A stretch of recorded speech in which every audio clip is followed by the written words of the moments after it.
Okay, guys, I'm here today with Gordon Ryan. A huge honor for me. Guys, Gordon today is going to explain here all his concepts about the side control attacks and mount attacks. And we have the instructions about the side control at IBJJFanatics.com, and the mount attacks are coming out very soon, right, Gordon? Yes. So Basically what we're looking for in these two instructionals, they have the same philosophy. I was going to actually do them in one instructional. I was going to do side control, north-south, and mount in one instructional, but I finished side control north-south and it was like already almost 9 hours. So I was like, let me spend more time on mount and get a separate instructional out of that one. But the philosophy remains the same.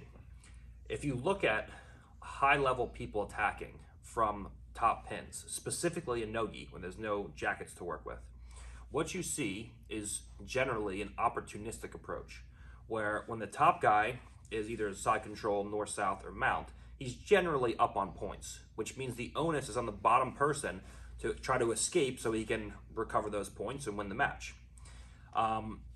So the top guy generally uses the opportunity of the overextension of the bottom player to make either positional gains or get to submissions, okay? Where they rely on the fact that the bottom player has to really overextend himself to try to escape, and they use that opportunity, they rely on that opportunity to make their gains, okay? But if you contrast this with submission-only tournaments, like EBI specifically, for example, where passing the guard means nothing, and if you don't submit the guy, you go to overtime, what you see is the bottom person has a different set of goals. Instead of trying to escape and regain those points or get to a submission and find a way to win the match, they may be thinking, okay, well, if I don't get submitted, I'm going to go to overtime. So their goals are different. Instead of spending the energy and overextending and getting their back taken or getting submitted, then they're just going to shell up, they're going to bring their elbows in, and now their goal is not to escape, but just not to get submitted, okay? So rather than using an opportunistic approach to attack our opponent, we're going to use a very deliberate and systematic approach, okay? And the goal is to deliberately, systematically, and incrementally peel your partner's limbs away from their body when you're under the assumption that their only goal is to not get submitted, okay? Rather than just try to escape to recoup the points or win the match, okay? So we're going to be using a very deliberate approach versus an opportunistic approach, that's what you see most of the time, is where the people use the opportunity of escape to make their either positional gains, advances, or moving into submission holds. man, that's awesome, Gordon. So you want to demonstrate Yeah, so one of the things that everyone's interested in is my mounted attacks. While everyone is loving the top pin side control north-south, typically what you see me do when I compete is I pass right to mount. I don't waste time moving to side control. I usually pass right to mount and attack from there and either hit kakatames or arm bars or take the back, things like that. That's what people know me for, okay? One interesting thing that I do for mount, which is so simple, and once it's explained to you, you're gonna be like, oh my God, I've been doing jiu-jitsu for however long and I haven't thought of it. But if you never thought about it yourself, you would never think to even try this. When most people go to isolate their partner's limbs from a top mount without the gi, they try to use straight wrist grips, where from here, I push Bernardo's hand down to the floor and you feel like you're pushing into a wall. That's because I'm pushing against the large muscle groups in Bernardo's chest and his back, okay?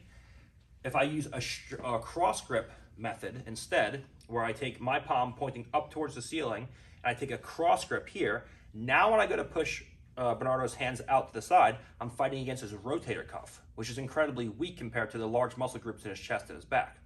So now, when Bernardo goes to keep his hand into his chest, it's a pretty easy thing for me to just lean my weight over and start to pin his hands down to the floor.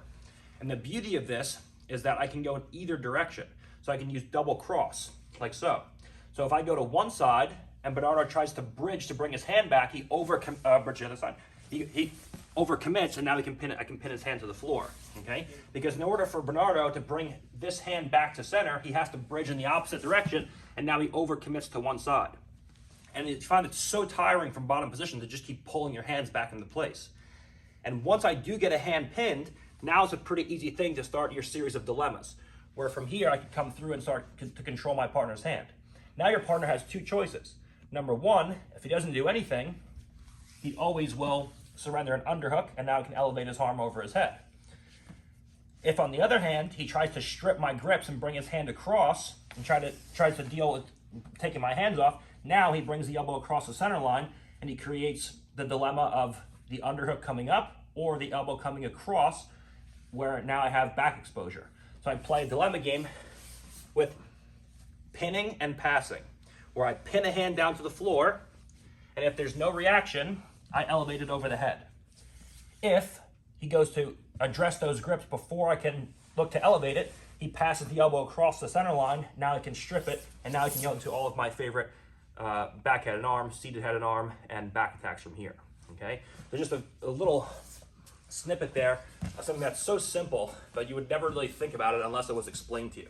Whenever you're looking to isolate limbs from a top mount, always use a cross wrist series rather than a straight wrist series, because of the fact that you're fighting against your partner's rotator cuff rather than your partner's chest and large muscles throughout the back and the lat.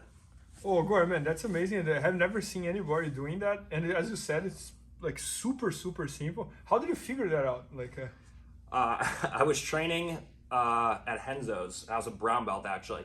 And I went up to John. I'm like, John, I mount people and I feel just helpless. Like, if anything, I just mount people and they just kip out and heel hook me every time. So I feel like I mount people and I'm the guy who's on the defensive most of the time. I'm like, how do I isolate limbs?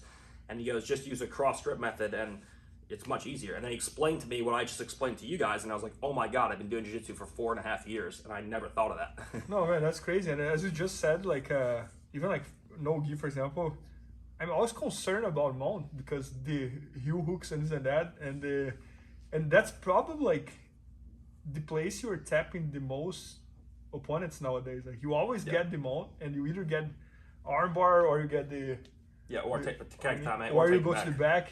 So and it's so much different because most of the time when you're working with a jacket, you just threaten a strangle, the hands come up to defend a strangle, and then you can elevate the hands over the head. But without the gi, you can't threaten any collar strangles. So the guy's hands can just stay here reliably, and they don't have to fight the collars or do any of that. They can just stay here. So you have to have a reliable way to separate the guy's hands from his body and start to isolate them. Well, Gordon, just one more question. Like, every time I see you competing, everybody who gets the mount on someone, the person on board is always able to move the person on top and that. And when you were on top, reminds me even like Roger Gracie with gi. Like, the person on board can't move. So is that because of this type of grip that you do, or you do something else as well over here? That in general, what most guys try to do to escape is they get you bridging forward, and then they start with some kind of push on your hips or your chest. The thing that I do is my default grips are here. So whenever Bernardo goes to make grips on my chest or on my hips, and he goes to give a strong bridge to either side, that just facilitates my ability to pin a hand down to the floor. So all comes from this. Yeah, because if I'm here, even if you just have a strong guy who bridges, then he pushes on my chest, he can make a strong off balance and immediately go into his escapes. Man, that's amazing. But the second Bernardo goes to move, even if he goes to do a knee elbow escape, the second his shoulder comes down, I pin a hand. Amazing. And now from here I come through and I start to look to isolate his arm. Man, that's incredible. No, that's incredible. Yeah, so guys, I think I didn't know that, and it's very new for me, and I think that explains like why you always get the mount and nobody can move. So guys, the instruction about mount attacks from Gordon is coming out very soon at IBJJFanatics.com, so make sure to check that out, and hope you guys enjoyed. Thank you, Gordon. Thank you. Thanks, guys. Please help me out to grow my YouTube channel. Just click subscribe, and to watch more videos, just click under see more videos. I hope you enjoyed. IBJJFanatics.com. Use the promo code YouTubeFaria to get 10% off any instructional video. Improve your jiu-jitsu faster.